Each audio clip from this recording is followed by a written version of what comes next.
So this is it. This is the last weekend before CIG officially goes on break for the holidays, and they'll be coming back basically at the end of January of next year, over a month from now.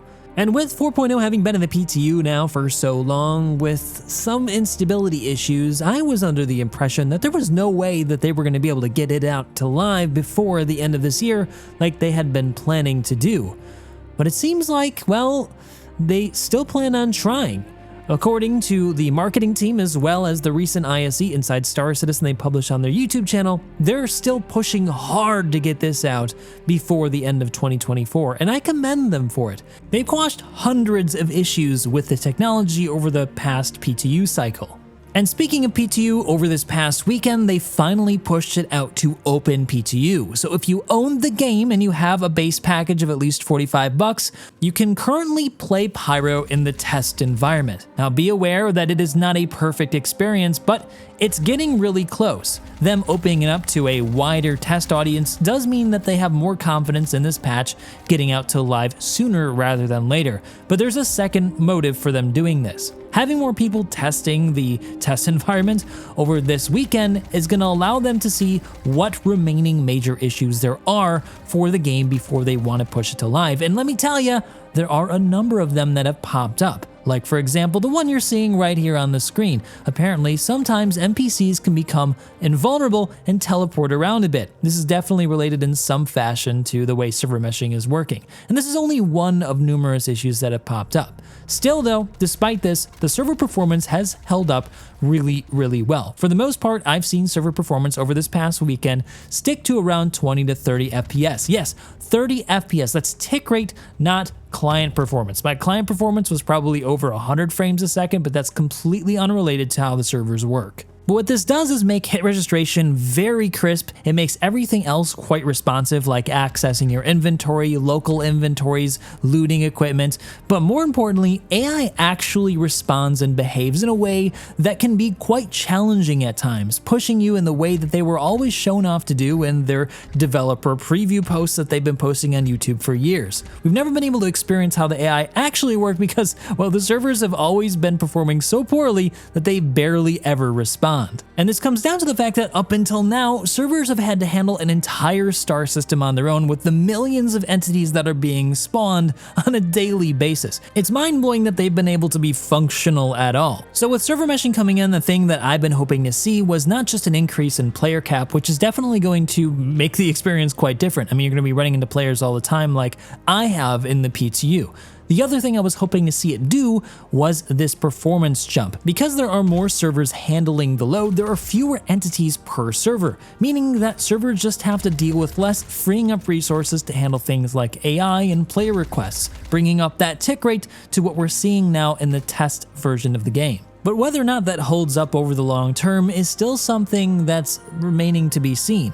Come this Monday or Tuesday when they address what's happened over the weekend, we'll learn more about whether or not they think that they're going to be able to still publish this year. My sense of it is that they're going to try to push it out no matter what. Like I said, marketing and Jared himself have been saying that they're trying to get it out, and I think Benoit's team, the guys in charge of server meshing, really want a big win. I mean, they've been working on this thing for years. I can imagine internally it would feel really nice to leave for the holidays knowing that they got something really big done. But here's where I'm a little bit conflicted. Now, on one hand, I definitely would love to see Pyro come out this year. I think it's been a long time coming. I mean, they talked about it first over 5 years ago now, and it was supposed to originally release, at least for this year, in the summer. That's 6 months ago. So they're way behind schedule for getting this thing out. And as soon as they get it out, they can start focusing on developing other content that's been locked behind this server meshing technology. So it really is necessary for the game to progress forward. But the thing is that 4.0 is kind of a big deal, more because it's going to be the first thing that a lot of people play. There are a lot of people that I know that have been talking about playing Star Citizen in my community in the comments section who've been waiting to play and buy in for this first release of this patch. If it releases in a really bad state, well, it might turn a lot of potential backers away from the project and hurt funding further. If you've not been paying attention to this most recent year of development, the funding this year has been falling behind. It's nearly caught up at this point, but if you look at those new player numbers, well, like I've said in other videos, they're way behind what they were last year, about half of what they were able to pick up. So that means that there are fewer people spending more money than ever, and this is a trend that I don't think is something that can last forever. You ultimately need some new blood because those are the people who have the fewest ships and are the most willing generally to spend more money. Once you have a certain amount of ships, I get the feeling that, well, you're not going to want to start buying doubles or triples unless you're a crazy person, which, let me tell you, there's a number of those in the community. And I'm not saying that as a negative thing. I think it's great that they want to support the project, but it is pretty nuts. Server performance is something that's really gonna have to work reliably. It's tied to basically every part of the game, whether or not missions are working, whether or not you can quantum jump, what you can quantum jump to. For example, in this past patch, the quantum markers aren't really working and sometimes you jump hundreds of kilometers away from where you were supposed to go. Dying to invisible NPCs is no fun, or invisible players is no fun. Seeing things desync, doors not opening and not being able to trade because of the server meshing issues, or not even being able to leave your hangar or teleporting into somebody's hangar and then suddenly getting teleported into a wall, which has again happened a number of times. These are things that really need to be eliminated, I think, for the most part before the game goes to live. Well, a lot of us have been around long enough and are willing to accept these test environment issues that tend to pop up. When you're introducing this to such a new large player base, it's something that they're not going to expect to see. You can't expect everybody in the general gaming community to want to be testers, and at this point, Star Citizen just really needs generally more people. And this is just my opinion here, but they may have capped out on that group of sci-fi lovers that are also masochists. That's why in my community we like to call the PTU the patience testing universe, even though that's not at all what it stands for.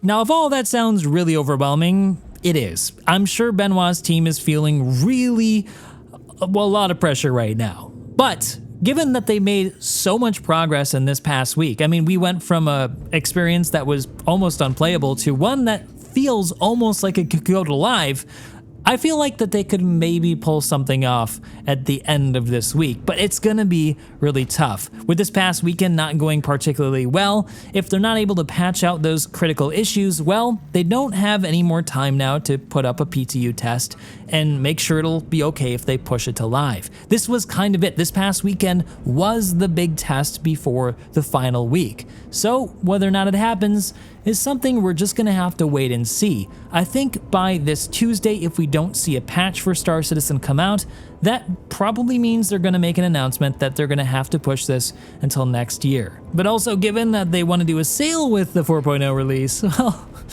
sales have traditionally always went out, so we might see it going to live. And by the way, live right now isn't too great either. I've heard people have been losing their stuff due to ships just randomly disappearing, and it's been chaos. So maybe some people, I think, will be just generally relieved to have a different set of bugs to deal with than the ones they've been dealing with for the past, I don't know, how many months now? 3-4 months? So yeah. But either way, given that it's an open PTU right now, I think we can assume that it is going to be up over the holidays, even if it doesn't go to live. But I sure hope they're able to pull it off. What are you thinking though? Do you want them to try to get it done this week and get it out to the live environment? Or do you want them to hold off and make it an absolutely as perfect as possible experience and just wait till maybe next year, Q1? Because remember, they don't come back until the end of January next year. That's quite some time from right now. And that means they're only going to be able to get back to working on the project at the end of January, pushing it, it's going to be Q1 March before we get another patch. So yeah, let me know down in the comment section. I'll be streaming more of the PTU over this week, keeping up with events. I'm also publishing the things that I'm discovering over on my X account under the same name, so make sure you follow me on both if you get a chance. And if you also want to support videos like these and the high quality videos I make for an Architect Reviews, you can also check me out over on Patreon, where you get a chance to have your referral code featured in a video like this to get yourself some more free ships. That's it for now. Hope to see you in the next one.